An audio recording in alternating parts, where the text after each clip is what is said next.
gonna grab your balls? Whatever, man. Grabbing balls makes you comfortable. All right, we'll try again. All right. I don't know if I'll say the same thing, but Yeah, somewhere. whatever, as long as it's close. Yep.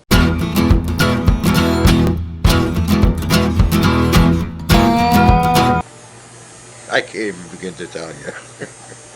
Feel free to. No, not on the camera. We'll all be in jail.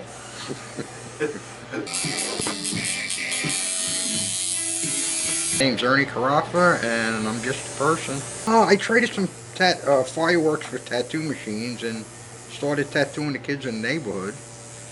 And then I put them away for a little while, and when I was in the service I met Paul Rogers, and I tried to get a job there, and I was lucky enough to get a job. And that was it. From then on, I mean, I learned a lot from him in a couple of years. So you came up under Paul Rogers? Yeah. Did you do apprenticeships back then, or did you just kind of start working? No, it was kind of sitting and watching a lot.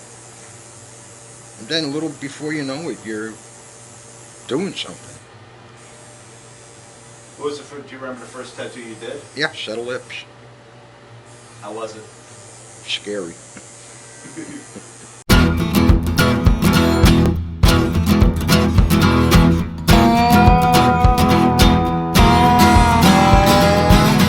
In New Jersey in '92, it started to boom. The bike scene started to boom, you know, where it wasn't, you know, bikers on bikes. It was carpenters on bikes and iron workers on bikes, and you always have the soldiers on bikes. I mean, that's a natural. You come back from serving in the military, you know, you want the camaraderie, the brotherhood, the excitement.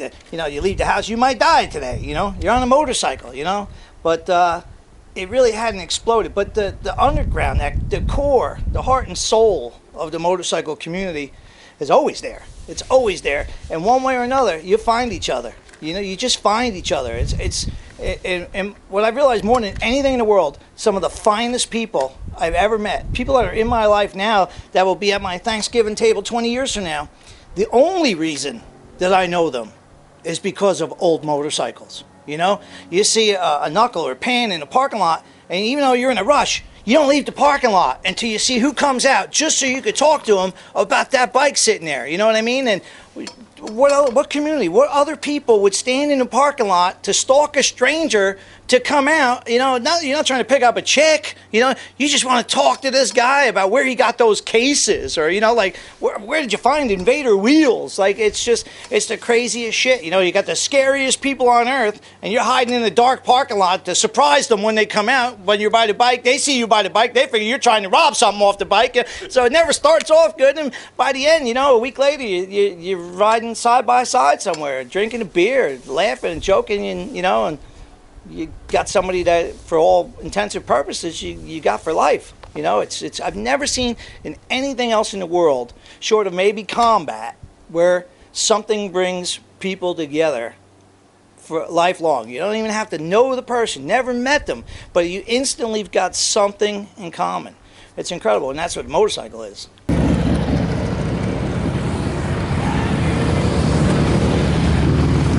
I opened up on Route 9 in the city of Old Bridge. Ernie's mom and pop moved down to Manalapan. Ernie would come down every now and then to see his mom and dad. He'd stop in a tattoo shop. When did you open your first shop? Legitimate shop in 75 or 76. We had to sue the city of Atlantic City to get in, but they let us in. That was a good shop. Yeah. Who else was there? Me and Paul. Then where did you go? Then I went back to Brooklyn, tattooed underground in a basement where we had pinball machines upstairs, and I worked downstairs. And after that, I went to work with Richie Pan and taught him how to tattoo, which was fun years. I can't even begin to tell you. Feel free to. No, not on the camera. We'll all be in jail.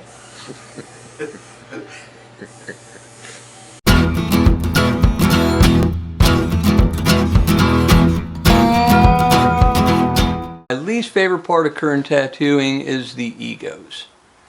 Everybody's a rock star. Everybody thinks they're better than everybody. Back in the day, if you asked Richie Peperato or Ernie Carafa who was the best, they would name somebody. They would say Cap Coleman's the best, or Ernie would say Richie's the best. Richie would say Ernie's the best. Today, you ask a kid who's the best, he'll say I am.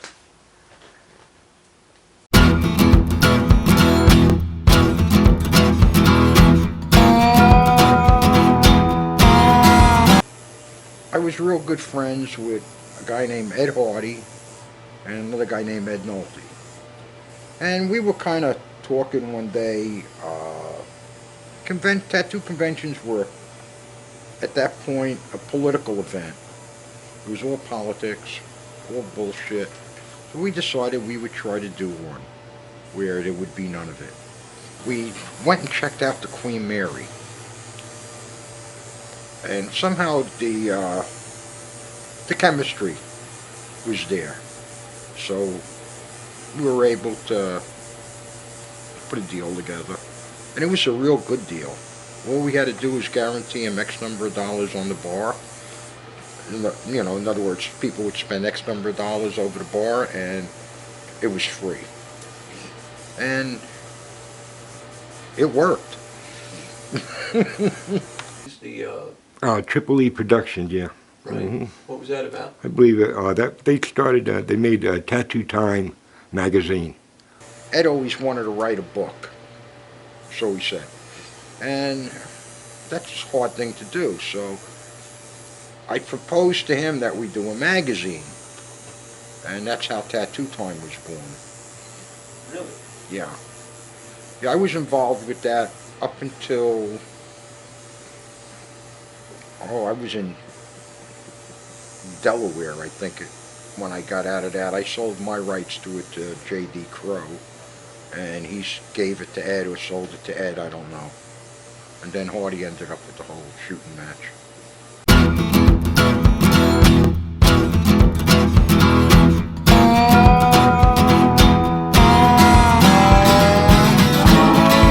Granger's a bad motherfucker. Remember the circuit? The circuit, yeah, everybody running cars on the circuit and bikes. You race it? That was great, man. Yeah. Everybody did. Tell us you about know. the circuit, man. The circuit was cool. The circuit ran like now it's two ways going down the street. It used to be one way. It would be one way going down Ocean Avenue, and then on what was that? Ocean Avenue, and the other one was the next street over. What was that called, Richie? Called the next street over. No, what the hell was the name of that? Ocean Avenue and First Avenue. No, No? I First can't remember the Branches name. Way. Anyway. Anyway. I can't remember the names, but everybody used to run the circuit. They go to Miss J's, have some beers, get on their bikes, and then just go around the circuit. Yeah, we used to race the circuit. Yeah, yeah. Right. It was cool. The cops didn't bother you. It was like the fucking best, man. Yeah, they didn't give a crap back. And then one time they had we had all the bikes parked, taking up like the whole block. And the cops said, oh, we can't get families to come down here because all these motorcycles take up the spot. So they had us have one bike at one spot. So everybody came down and they got like one spot for like 4 blocks now. Now the whole place is, and so the cops said, no, we have to go back to what it was, you know. Yep. You used to get like 4 or 5 bikes in one parking spot Yeah. with a meter, you know. So we figured that out. But the cops back then, they didn't bother you, man, at all. Hey, You could do like whatever you want. You know how it was. It was like fucking crazy, man. well, how many Asbury cops were there back then? No, I don't know. I don't know. Didn't care at It all. was different though, you know. Yeah. Cool. The whole town was different.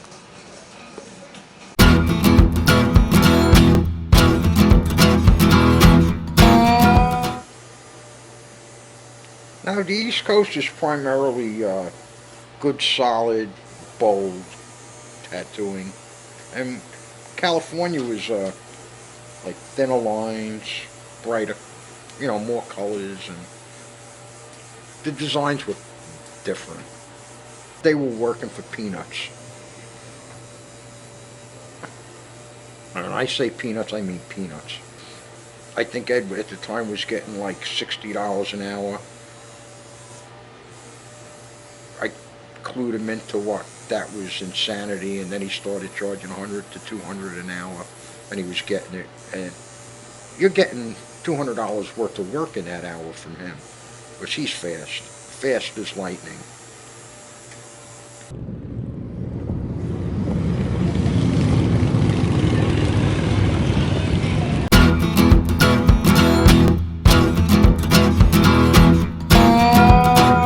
Ernie had put his licks in tattooing, you know. He had a supply business back in the day, you know. They were reproducing like early frames and stuff. So, you know, Ernie's always been real square with me. I opened the shop in Point Pleasant, down on Richmond Avenue. Then I moved closer to the middle of town, and I stayed there for years and years.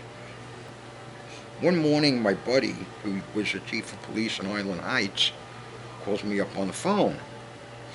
He said, it's the middle of the night, and he says, Ernie, you better come on down to the shop. It's on the police scanner. I said, what the hell are you talking about, Bobby? He said, your building's on fire. He said, meet me down here. So I said, okay.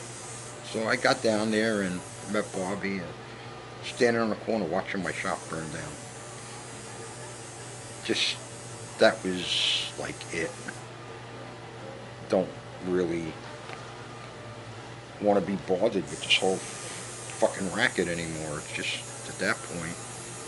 Fat Bob calls me, and he said, listen, we'll help you build a new shop.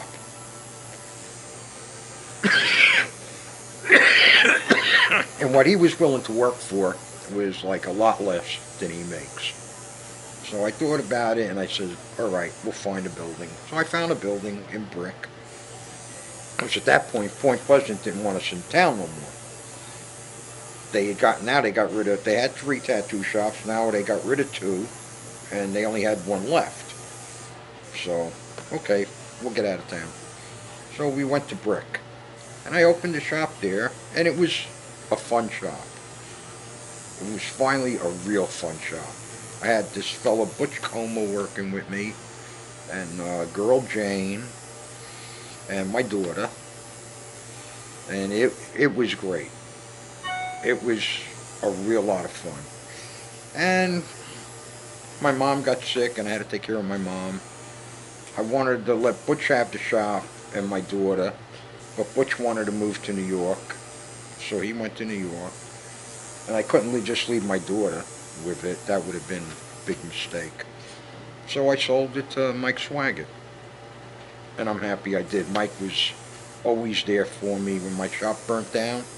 He was one of the first ones there, and I was leaving everything and just said screw it and walk away. Well, he wasn't letting that happen.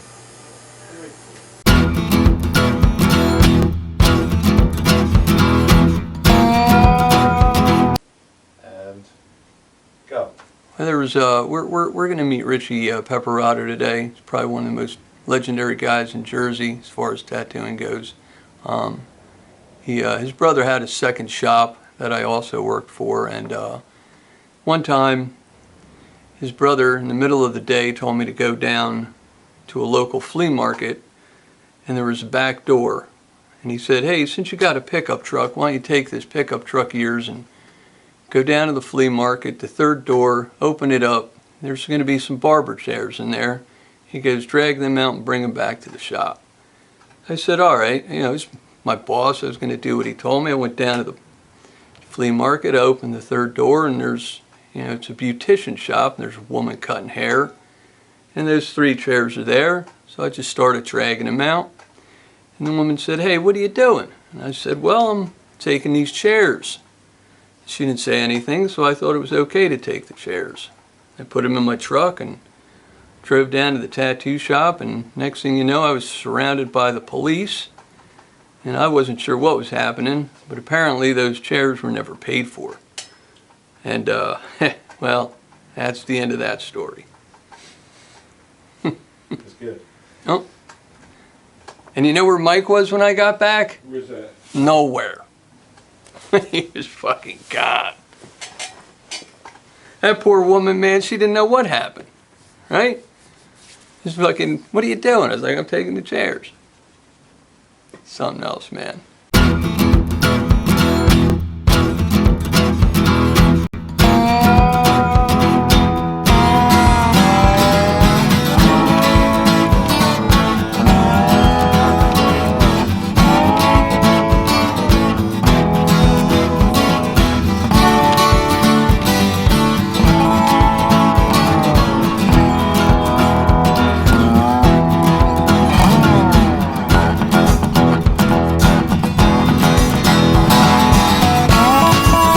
Pete, go back to LA.